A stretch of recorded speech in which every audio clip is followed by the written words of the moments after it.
Igreja centrada, missão e movimento. Semana passada nós pudemos estar aprendendo um pouco mais dessa igreja centrada com o nosso irmão Robson, onde o mesmo trouxe uma das marcas de uma igreja centrada ou de uma igreja relevante, que é ter Cristo como o fundamento da igreja. Cristo não é apenas tem como fundamento na igreja, mas também das nossas vidas. Vamos ao texto bíblico, meus irmãos. Atos, capítulo de número 4. Nós iremos ler do verso 32 ao verso de número 37.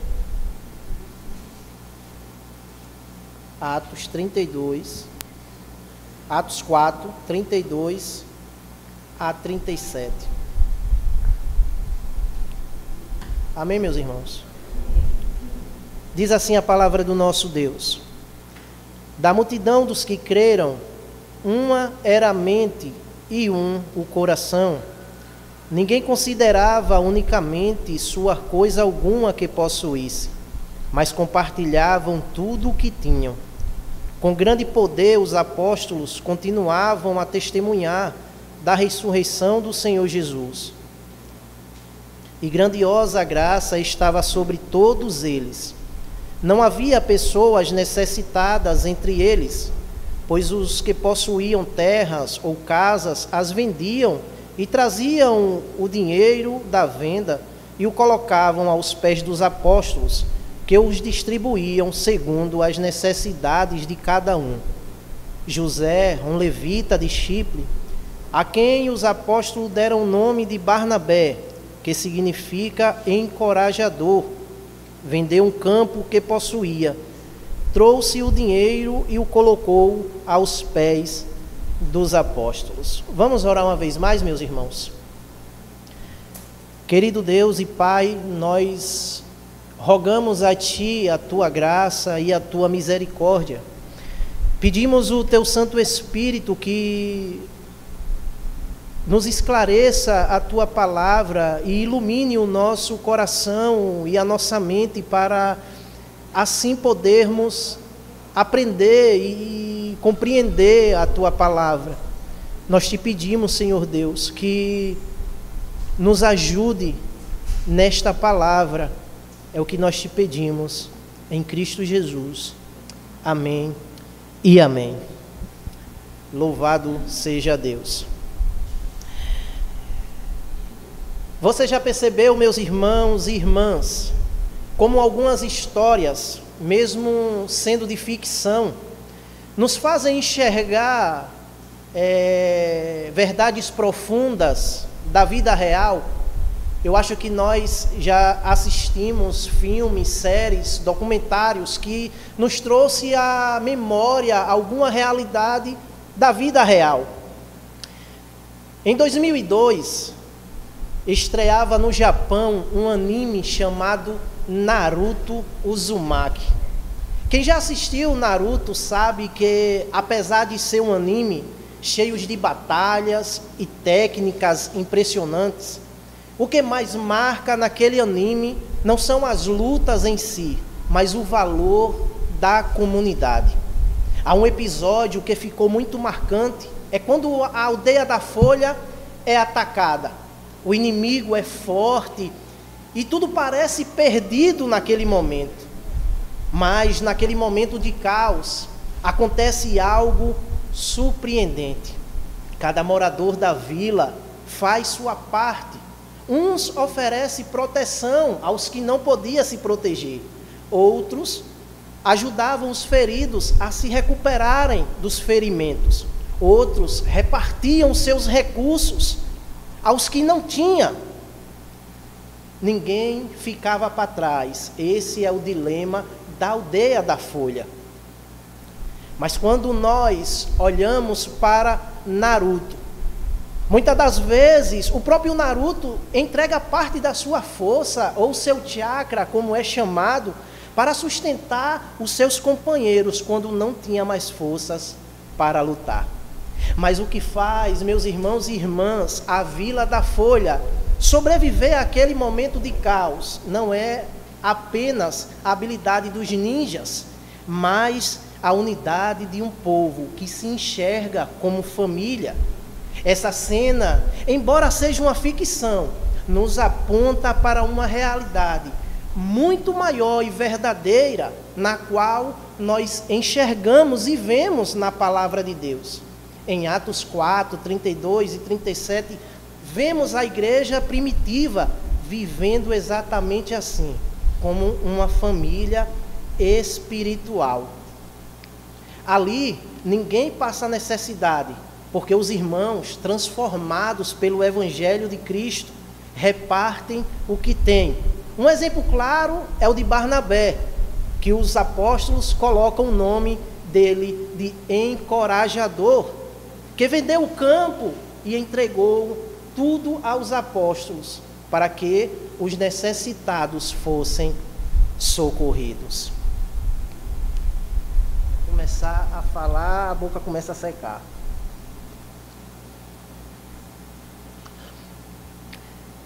Assim como a aldeia da Folha, meus irmãos e irmãs, não era apenas um lugar, mas um povo unido em torno de um propósito. A igreja também não é apenas um prédio ou um evento. Nós somos chamados a ser uma família em Cristo, marcada pela unidade, pela generosidade e pelo cuidado mútuo. A grande questão, meus irmãos e irmãs, é: será que nós estamos vivendo hoje como essa comunidade do Evangelho, onde ninguém fica para trás? Lucas, o autor de Atos, está nos mostrando algo poderoso aqui nessa perícope. A grande ideia do texto é: onde o Evangelho reina, nasce uma comunidade unida, ousada e generosa. Essa comunidade é definida por 3 marcas essenciais que vamos ver no texto. A primeira marca é que ela é unida, porque Lucas enfatiza que não havia necessitados elas eram unidas, porque era um só alma e um só coração. A segunda marca é que ela é ousada, porque os apóstolos testemunhavam com poder a ressurreição de Jesus. E a terceira marca é que ela é generosa. Não havia necessitados entre eles. Quando nós olhamos, meus irmãos e irmãs, para a Bíblia, nós somos apresentados a uma história, uma grande história em uma linha do tempo, que nos mostra como Deus conduz a humanidade. Essa história, ela é resumida em 4 grandes capítulos, ou como nós conhecemos na teologia bíblica, os 4 pilares da história da redenção. A criação, Deus formou o ser humano para viver em comunhão perfeita com Ele e uns com os outros. Havia ali unidade, amor e compartilhamento, mas a queda quebrou essa comunhão. O egoísmo entrou em cena e o homem agora virou a ficar dividido, acumulando para si e ignorando as necessidades do próximo. Então veio Cristo trazendo redenção. Pela sua cruz e ressurreição, Ele não apenas nos salvou individualmente, mas formou um novo povo, a igreja. Em Atos 4, 32, vemos essa realidade. Não havia nenhum necessitado ali. O Evangelho produziu unidade e generosidade naqueles irmãos. E por fim, a consumação. Aquela cena em Atos vislumbra o futuro. Um dia na Nova Jerusalém, viveremos em plena comunhão com Deus, sem pobreza, sem divisão, apenas a plenitude do amor de Deus. Ou seja, meus irmãos e irmãs, a igreja em Atos 4 é um ensaio da eternidade, é um chamado para vivermos hoje essa unidade, essa generosidade que um dia será completa com Cristo Jesus. Lucas, ele começa o texto dessa perícope. Me acompanhe comigo no verso 32. Lucas, ele diz: da multidão dos que creram, uma era a mente e um o coração. Ninguém considerava unicamente coisa alguma que possuísse, mas compartilhavam tudo o que tinha. É interessante ver Lucas destacando esse texto de forma clara. O texto começa destacando que não era poucos, era uma multidão. Perceba comigo, meus irmãos e irmãs, quando nós começamos a ler o livro de Atos, nós vamos perceber que no capítulo 1, logo depois, quando Jesus é alçado aos céus, que ali os apóstolos se reúnem para escolher mais um apóstolo no lugar de Judas. Ali tinha junto com eles 120 pessoas. Mas no capítulo de número 2, logo no finalzinho do Pentecoste, depois daquela pregação poderosa do apóstolo Pedro, Lucas vai dizer, ou Lucas diz, que o evangelho alcançou cerca de 3.000 almas. Lucas, ele dá uma conotação numérica, ele dá um número àquela multidão e ele diz, olha, 3.000 pessoas o evangelho alcançou. No capítulo 4, Lucas também vai dar um nome, uma numeração para aquela multidão. No capítulo 4, logo no final, no iniciozinho ali do capítulo 4, Lucas ele vai dizer, olha, aproximadamente 5.000 pessoas o evangelho alcançou. Mas só que no finalzinho do capítulo 4, nessa perícope onde nós estamos, nós vamos ver Lucas dizer que não era mais contável aquela multidão. Aquela numeração já não podia mais contar. Aí Lucas diz, da multidão dos que creram. Mas, irmão Cláudio, todos que estavam ali creram na palavra, creram na ressurreição de Cristo? Não, nem todos ali creram. Por isso que Lucas diz que da multidão dos que creram, porque senão Lucas ia dizer, olha, toda aquela multidão creram na ressurreição, ou creram em Cristo. Logo no finalzinho no início do capítulo 5, nós vamos ver o que aconteceu com Ananias e Safira. Você vê que todos ali repartiam o que tinham, mas Ananias e Safira, eles não creram na ressurreição de Cristo, por isso eles querem tomar para si algo que já não era mais dele. Por isso que Pedro vai dizer, vocês querem tomar para si aquilo que mais não lhe pertence?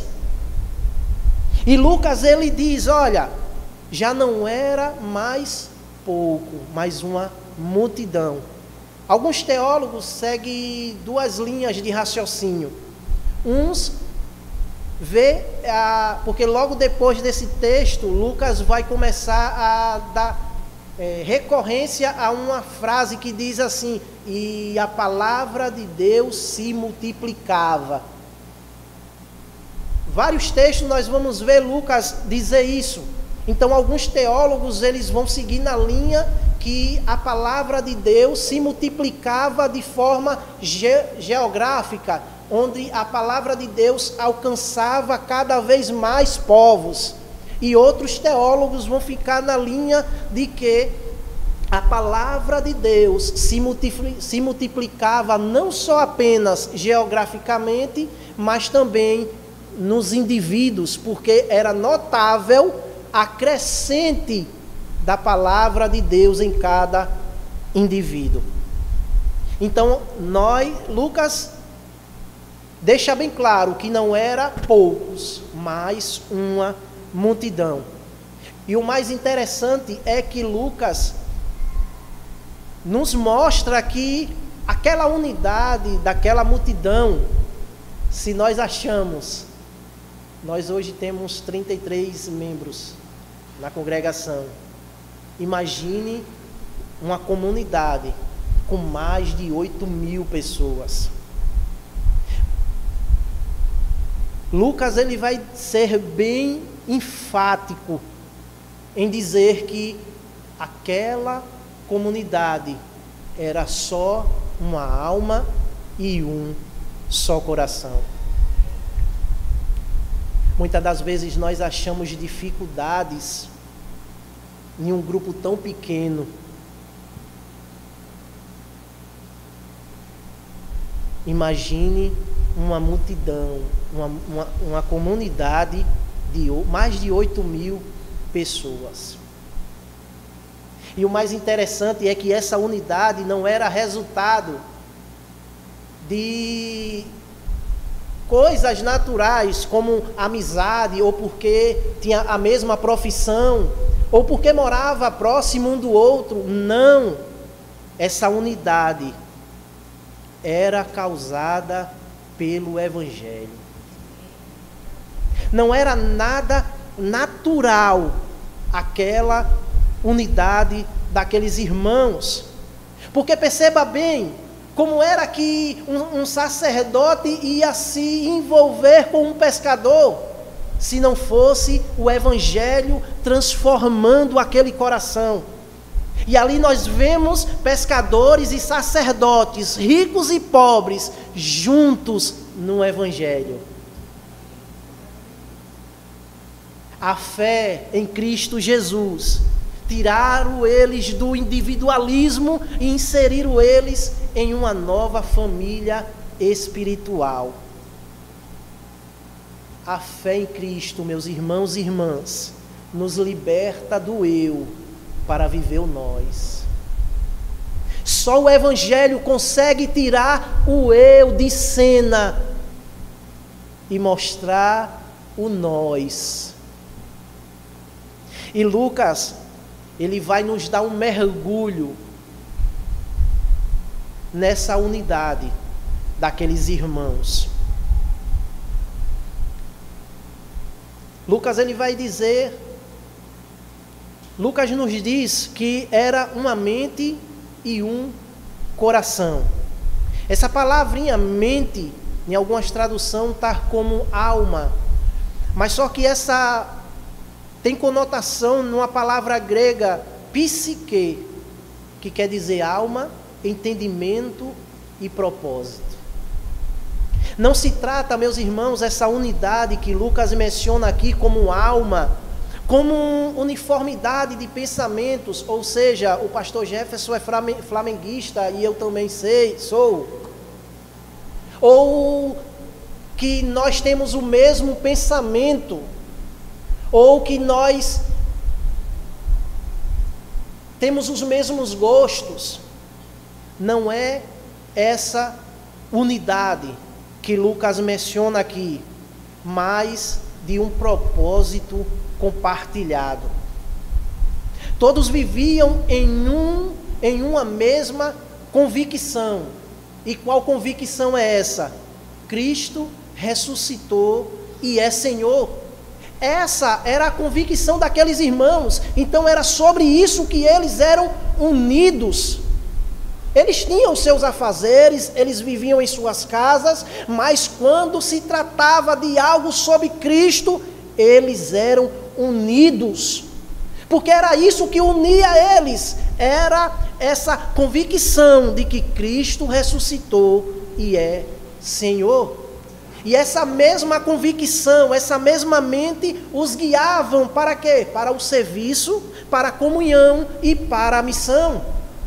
Se eu tenho Cristo como meu Senhor e Ele ressuscitou, isso vai me levar a amar a minha igreja, vai me levar a servir os meus irmãos de uma forma como Cristo nos salvou. Então essa era a convicção daqueles irmãos. Cristo ressuscitou e é Senhor, e isso os levavam eles para o serviço, para a comunhão e para a missão. E ele dá outra expressão como forma de união daqueles irmãos. Ele diz que era um só coração. Essa palavra coração vem de uma palavra grega cardia, que é centro dos afetos ou das emoções. No grego, a palavra coração não é apenas emoções, mas também vontade e caráter. Ter um só coração significa amar as mesmas coisas em Cristo, ou seja, o Evangelho, a comunhão e a missão. Não havia espaço para mais nada, nem ciúme e nem competição. Perceba o que Lucas está dizendo aqui. Olha, aqueles irmãos eram unidos, não uma união que trazia como uma forma de amizade, ia além. Essa convicção, essa união vai além de amizade, de preferências de gostos ou preferências de time. A união daqueles irmãos vai além disso. A união daqueles irmãos era essa convicção: Cristo ressuscitou e é Senhor. E aqui eu quero, meus irmãos e irmãs, fazer uma pergunta retórica a vocês. O que tem ocupado o seu coração? Os mesmos desejos do mundo ou os afetos moldados pelo Evangelho? Será que o que tem ocupado o nosso coração, será que é os afetos moldados pelo Evangelho na comunidade, ou os desejos do mundo? E Lucas, ele nos mostra que essa união desses irmãos vem de outra expressão grega. Lucas aqui, ele retrata nessa união uma verdadeira koinonia cristã. O termo grego para koinonia significa comunhão, participação, parceria ou compartilhar em conjunto. Não é apenas amizade essa união, mas uma vida compartilhada em torno de algo em comum, ou seja, eles compartilhavam essa koinonia, essa parceria, essa participação em torno daquilo que Cristo fez, morreu, ressuscitou e é Senhor da igreja. E a prova, meus irmãos e irmãs, desse afeto, dessa união, dessa koinonia, é o despreendimento voluntário.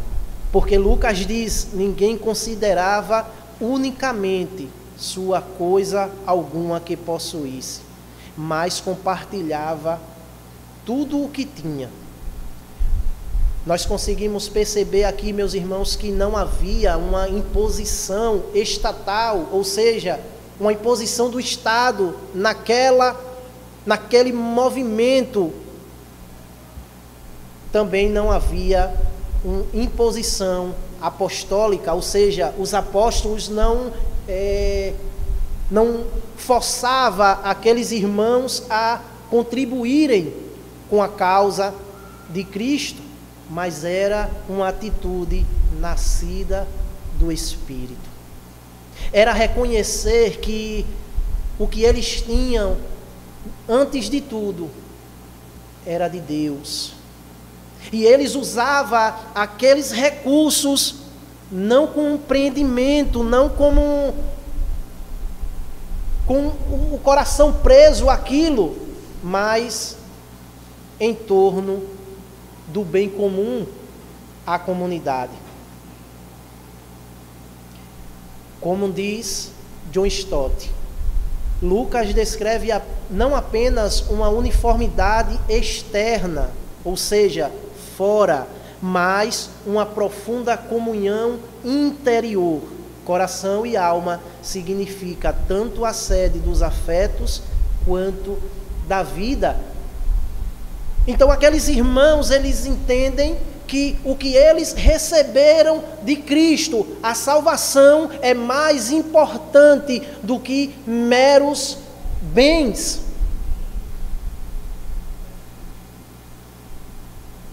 E aqui eu faço uma aplicação, meus irmãos. A generosidade não se mede pelo quanto damos, mas pelo quanto estamos dispostos a repartir em amor. A generosidade não se mede por quanto eu dou, mas o quanto meu coração está grato em dar.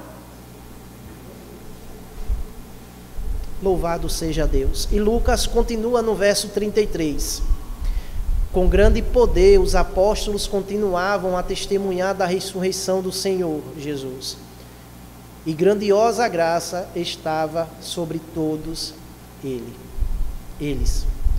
A palavra usada aqui para poder vem de uma palavra grega dinamis, que descreve a força inerente de Deus. Não era poder humano, ou seja, os apóstolos eles não pregavam no poder da sua eloquência ou no seu carisma. Será que Pedro tinha carisma? Um pescador bruto. Não era na sua habilidade retórica, mas era no poder do Espírito Santo, prometido lá em Atos 1:8. E esse poder, ele se manifestava de algumas formas. A primeira forma era na clareza da pregação. Quando o apóstolo Pedro prega, 3.000 almas vêm para Cristo, porque é iluminado a mente daqueles homens através da clareza da pregação. A segunda poder que eles pregavam era na coragem diante as perseguições. Nós se lembramos quando Pedro e João entram no templo, olha para aquele homem e diz: eu não tenho ouro, não tenho prata, mas o que eu tenho, isso eu lhe dou, levante e ande. Ele vai para o templo, chegam ali os chefes e interrogam eles e querendo persuadir para que eles parem de pregar a ressurreição de Cristo. E Pedro, ele fala uma frase que ficou muito marcada, né? É melhor obedecer a Deus do que a vocês, do que aos homens. Então, na clareza da pregação, o poder era visto na coragem diante as perseguições. E a terceira era nos sinais. Era nesse poder do Espírito Santo que eles pregavam. E hoje, meus irmãos e irmãs, o testemunho cristão continua com esse mesmo poder do Espírito.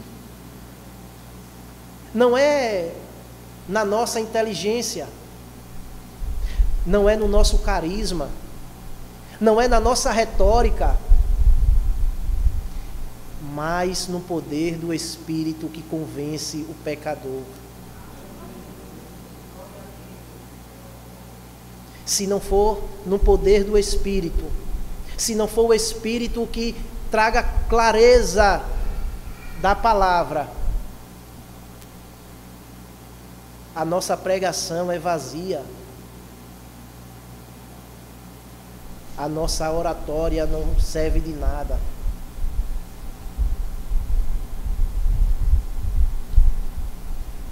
E o centro da mensagem que os apóstolos pregavam não era meramente formal ou moralismo, mas a ressurreição de Jesus. E tem alguns pontos aqui que é muito interessante. Esse evento, esse fato que aconteceu, a ressurreição de Jesus, provava que ele era o Messias e o Filho de Deus, e que a sua morte trouxe perdão real. E sem essa ressurreição não há evangelho. Não é isso que Paulo está explicando lá em 1 Coríntios 15, 17? Os coríntios estão sendo influenciados pelos falsos mestres que não havia ressurreição, que os mortos não poderiam trazer a vida. Então Paulo diz, olha, se não houve a ressurreição de Cristo, então esse evangelho não serve de nada, então a sua fé não serve de nada. Mas a ressurreição de Cristo não era apenas para provar que houve perdão, mas também a ressurreição era a fonte de esperança da igreja. Sabe por quê? Porque se Cristo ressuscitou, um dia nós viveremos com Ele. Por isso que a igreja afirma que Cristo ressuscitou e é Senhor, porque um dia Ele ressuscitou, Ele vive e nós viveremos junto com Ele. A mensagem central da igreja não pode ser mudada. Podemos falar sobre ética, justiça, família e sociedade, mas isso tem que ser feito fluindo da vitória de Cristo sobre a morte. Tudo que nós formos pregar tem que ser baseado na morte e na ressurreição de Cristo. Cristo é o centro, Cristo é o fundamento da igreja. E Lucas destaca que havia uma grandiosa graça sobre todos eles. Lucas, ele destaca a dimensão espiritual e comunitária dessa graça. Ao ler o texto, nós vamos perceber que havia a graça vertical, ou seja, o favor abundante de Deus, capacitando ali os irmãos na unidade, na coragem e na generosidade. Mas também nós vemos a graça horizontal, mediante essa graça vertical. A prova mais evidente de que a graça estava sobre todos eles é que não havia necessitados entre eles, ou seja, a graça que era sobre eles afetava no seu comportamento. John Piper, o bom velhinho, como gosta o pastor de chamá-lo, diz assim: a graça era tão poderosa e ativa em todos eles, que é a graça funcional que criou um afeto diferente no seu comportamento. Ou seja, eles receberam, a graça de Deus estava tão abundante, eles estavam tão encharcados da graça de Deus, que isso o movia para a generosidade e para a união. E terceiro, Lucas, ele nos diz nos versos 34 a 37, não havia pessoas necessitadas entre eles, pois os que possuíam terras ou casas as vendiam, traziam o dinheiro da venda e o colocavam aos pés dos apóstolos, que distribuíam segundo a necessidade de cada um. José, um levita de Chipre, a quem os apóstolos deram o nome de Barnabé, que significa encorajador, vendeu um campo que possuía, trouxe o dinheiro e colocou aos pés dos apóstolos. Lucas, ele começa, e parece que essa frase de Lucas, não havia necessitados entre eles, parece algo inacreditável. Principalmente em um mundo de desigualdade em que nós vivemos e muita carência. A comunidade cristã primitiva viveu algo revolucionário naquela época. A graça de Deus era abundante sobre eles. Não foi um resultado de um programa social, mas de um coração transformado pelo Evangelho. Os irmãos foram transformados pelo Evangelho. Porque aonde há o Espírito, há compaixão. Onde há graça, há generosidade. Onde há comunhão verdadeira, há cuidado mútuo. Será, meus irmãos e irmãs, que nossas igrejas estão refletindo esse mesmo Espírito? Ou será que nós se tornamos indiferentes à dor ao nosso redor? João Calvino, ele diz o seguinte: o amor de Cristo é o laço que nos une. E quando esse amor reina, ninguém considera seus bens apenas seus, mas dons de Deus para o bem de todos. Quando nós entendemos de fato o amor de Deus por nós, o amor de Cristo, nós não consideramos os nossos bens só nossos, mas usamos esses bens para o bem de todos. Louvado seja Deus pela sua palavra. Os crentes vendiam as suas propriedades e colocavam aos pés dos apóstolos.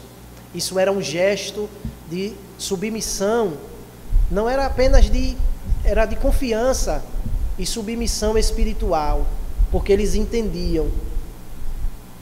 Lucas diz que quando eles traziam o dinheiro da venda, a comunidade era organizada. Eles não faziam de qualquer maneira, mas eles repartiam segundo a necessidade de cada um.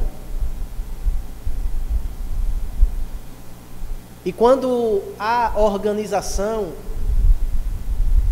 há controle.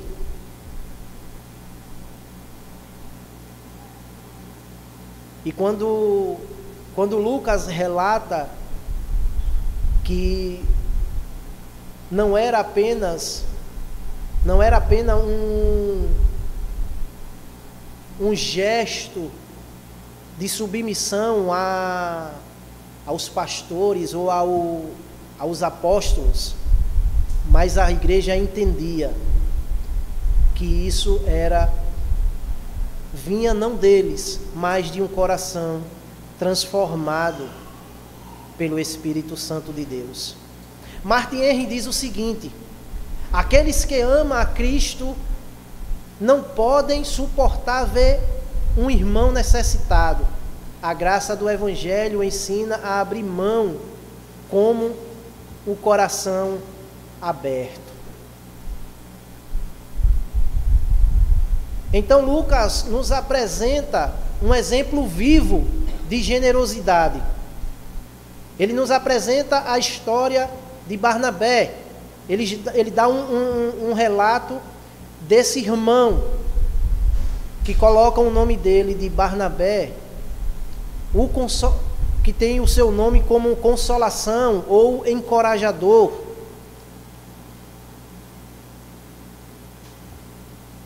Lucas, ele diz que aquele irmão, Barnabé, ele vende um campo e entrega aos apóstolos. Esse mesmo Barnabé é aquele que acompanha Paulo na sua jornada. E aqui nós vemos que antes de Barnabé pregar com as suas palavras, ele pregava com os seus gestos de generosidade. Ele vende um campo e entrega o dinheiro aos apóstolos para que os necessitados fossem socorridos. Será, meus irmãos e irmãs, que vivemos como um Barnabé, um encorajador, despreendido de qualquer coisa, a ponto de servir? Felipe Heiken, ele comenta que Barnabé é uma ilustração, ilustra o poder transformador da graça. Um homem que vê Cristo como seu verdadeiro tesouro pode abrir mão de qualquer campo terreno. Quando nós temos Cristo como o verdadeiro tesouro, lembra daquela parábola que um homem encontra uma pedra preciosa, vende tudo que tem para comprar aquela terra.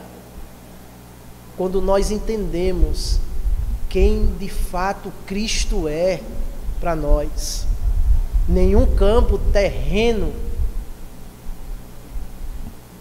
tem valor nenhum.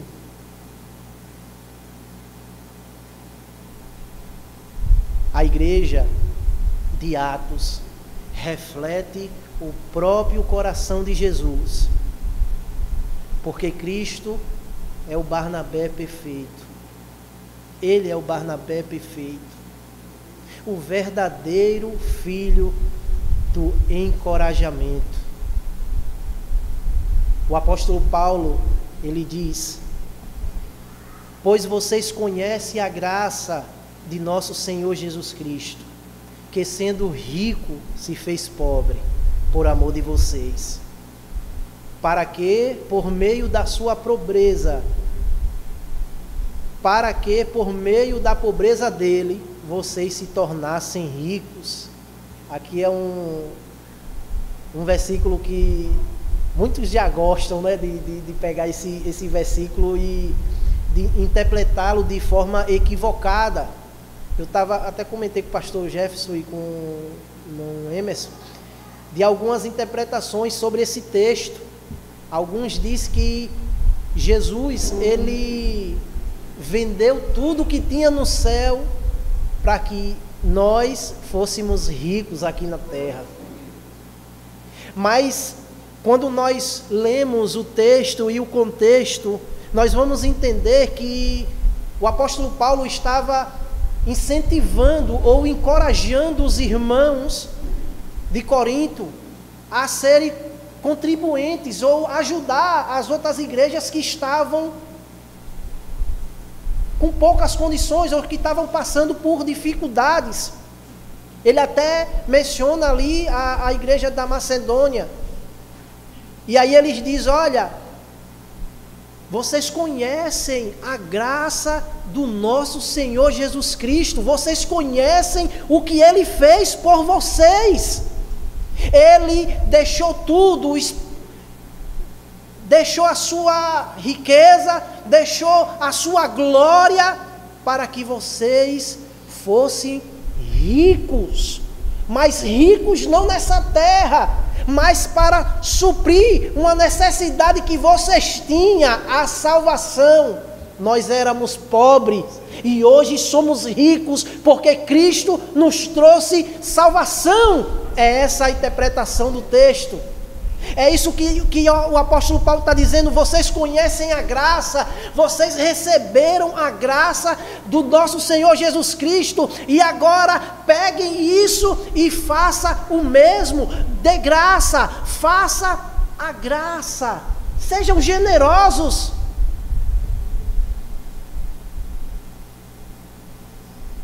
Ele deixou o céu, entregou a si mesmo para suprir nossa maior necessidade, a salvação. A generosidade da igreja é apenas um eco do Evangelho. Para encerrar, meus irmãos, eu quero deixar 3 aplicações. Eu não sei se foi melhor com o celular ou com o notebook, porque eu estou quase cego aqui. Vou deixar 3 aplicações para encerrarmos. Primeira aplicação: a graça transforma a relação com os bens. Como diz o reverendo Augusto Nicodemos, se o Evangelho não atingiu sua carteira, talvez ainda não tenha atingido o seu coração. Segunda aplicação: a unidade se expressa em cuidado mútuo. A unidade se expressa em cuidado mútuo. A igreja relevante não é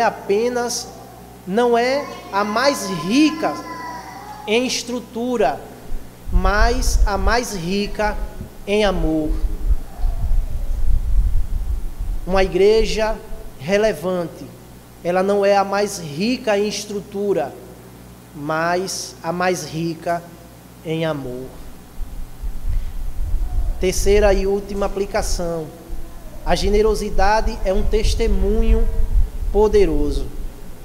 O mundo verá Cristo quando a igreja for um lugar onde ninguém é deixado para trás.